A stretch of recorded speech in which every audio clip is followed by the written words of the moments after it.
অনেকদিন ধরে ফ্রিজের মধ্যে এই বিটগুলো পড়েছিল, ভাবছি কিছু বানাই। তো আজকে বিট দিয়ে ভেজিটেবিল চপ বানাবো। তো চলো তোমাদের সাথে শেয়ার করি কিভাবে আমি বানাচ্ছি। দেখো আমি আলু নিয়েছি, আর গাজরগুলোও খারাপ হয়ে গেছিল, দুটো গাজর নিয়েছি। তো এগুলো সব একসঙ্গে কেটে প্রেসার কুকারে সেদ্ধ করে নেব। ও কাটা হয়ে গেছে। এগুলো এমনিও বিট সেদ্ধ হতে চায় না, দুখাদি করে দিয়েছি। দেখি কতটা প্রেসার কুকারে 3-4টে সিটি দেব। তো এটা প্রেসার কুকারে সব কটা দিয়ে দেব।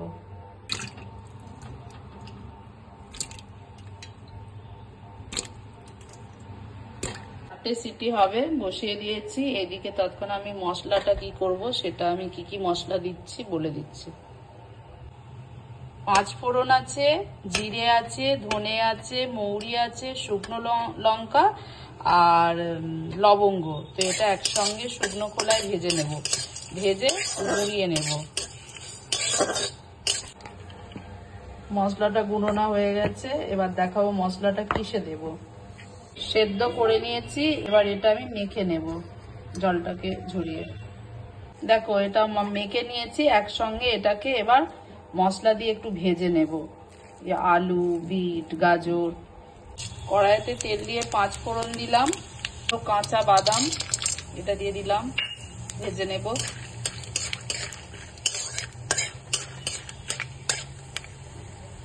অল্প হিং দিয়ে দিলাম,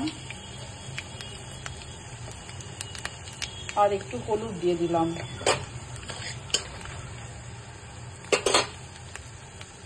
এবার এই মাখাটা দিয়ে দিচ্ছি।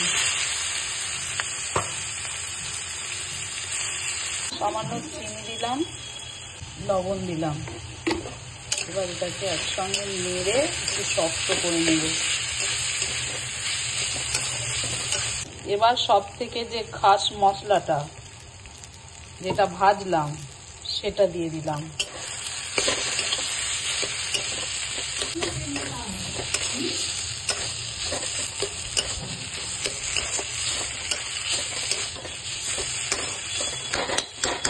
একটা ব্যাটার তৈরি করব, তার জন্য আমি সামান্য কর্নফ্লাওয়ার নিয়ে নিলাম, অল্প লবণ দিয়ে গুলে নেব।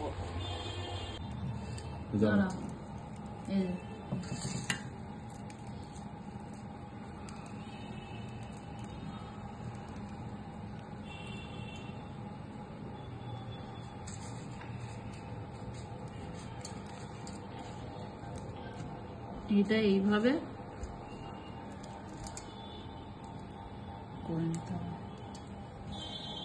আবার দেবো ডবল কোট। রিফাইন তেল দিয়েছিলাম,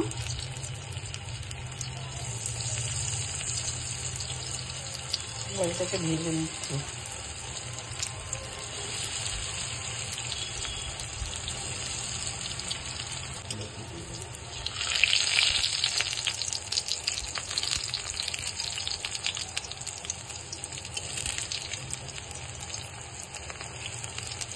এটাকে আস্তে আস্তে করে সব ভেজে নিই।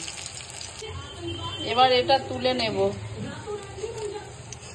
এবার এটা তুলে নিচ্ছি, হয়ে গেছে। এলে খেয়ে বলবে, কিন্তু গরম আছে, শ্রেয়াং ঠান্ডা হোক তারপরে খেয়ে বলবে। হ্যাঁ, পাপা বানিয়েছে ভেজিটেবিলের সাথে গুড়ের লস্যি বানিয়েছে। কেমন খেতে শ্রেয়াং লস্যিটা? এটা খেয়ে বল। এটা গরম আছে না? প্রচুর গরম আছে বাবা।